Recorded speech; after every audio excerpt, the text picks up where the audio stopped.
Muy buenas noches, mi nombre es Diana Marcela Álvarez Alzate, estoy viendo el programa de agronomía en el CEAT Medellín. El día de hoy vamos a hablar acerca de los rizobios, de la franquia, de la fijación de nitrógeno y cómo es su proceso con las leguminosas. ¿Qué es el proceso de formación de nódulos para la mayoría de las rizobias y cómo se benefician las plantas de estos nódulos en sus raíces? En los suelos se encuentran los hongos rizosféricos, los cuales al entrar en contacto con las raíces de las plantas realizan una simbiosis, un intercambio de beneficios. Los microorganismos toman el nitrógeno, lo solubilizan para que las plantas lo puedan tomar y así iniciar con todo su proceso funcional. Las rizobias se encuentran en los suelos, en la zona rizósfera, en la parte de las raíces de las plantas.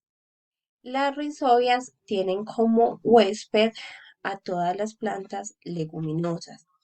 Estas son las que hacen su simbiosis con las rizobias para hacer beneficio. Lo que hacen las rizobias es que se fijan a las plantas y toman el nitrógeno para ponerlo en disposición de las plantas para que las plantas empiecen a hacer su proceso de nutrición. Estas rizobias necesitan en sí plantas que sean leguminosas, no son para otro tipo de plantas, ya que ellas tienen su propio huésped para poderse reproducir y cumplir con todo su ciclo. En este esquema vemos la fijación del nitrógeno en algunas leguminosas, cómo podemos reconocer algunos nódulos radiculares que se forman en las plantas cuando están este tipo de rizobios. Podemos observar cómo son las células de las plantas y cómo están conformadas para tener como un conocimiento más, más profundo acerca de la planta. Teniendo en cuenta la simbiosis rizobia leguminosa, explique gráficamente cómo se forma la simbiosis y cuál es la importancia de ella. En este esquema tenemos la leguminosa, que sería la planta huésped, teniendo en cuenta que las leguminosas son aquellas plantas que son de vaina. Entre estas podemos ver los frijoles, arvejas, garbanzos, entre otras. La rizobia es el microorganismo hongo que se encuentra en el suelo, el cual se fija a las raíces de esta leguminosa cuando la encuentra. Los exudados radicales son unos líquidos que empiezan a soltar la leguminosa por la raíz, el cual hace que la rizobia lo reconozca y se adhiera a estas raíces. Después tenemos un anclaje y un ligamento de señales bacterianas, que la rizobia empieza a crearlas para poder iniciarse a reproducir y empezar a iniciar el proceso de colonización en estas raíces.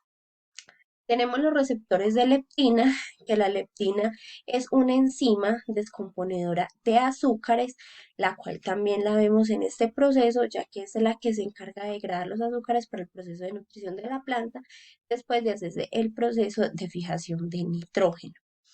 Tenemos el rizamiento del pelo radicular, que es cuando ya la rizobia empieza a entrar dentro de las raíces y empieza a generar ese proceso de cambio en estas.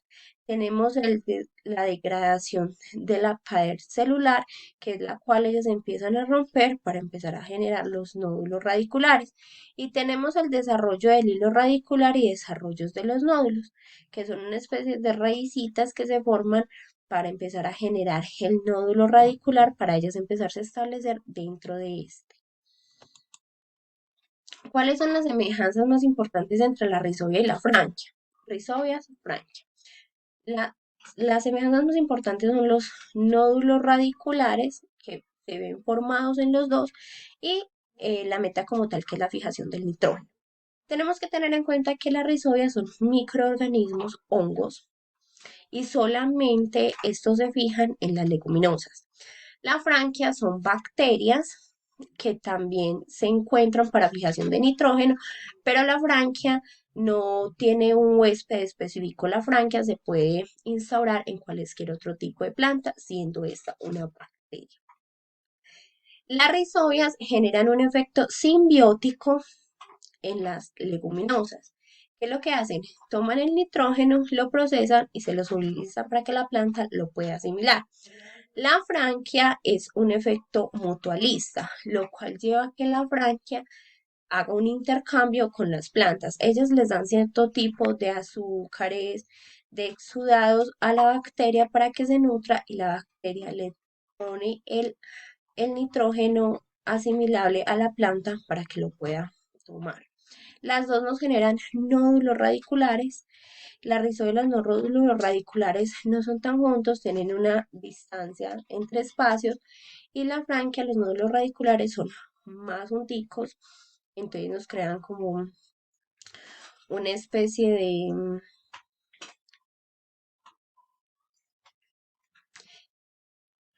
de caracol en puros nódulos, es uno tras de otro, mientras que la rizobia más separados los nódulos radiculares. Entonces podemos ver que si los nódulos son en plantas diferentes a las leguminosas, tendríamos más fácil una bacteria por franquia que una rizobia. Si es en leguminosas, podemos ir las rizobias, pero estas dos nos van a fijar nitrógeno y nos van a fijar el nitrógeno en los suelos.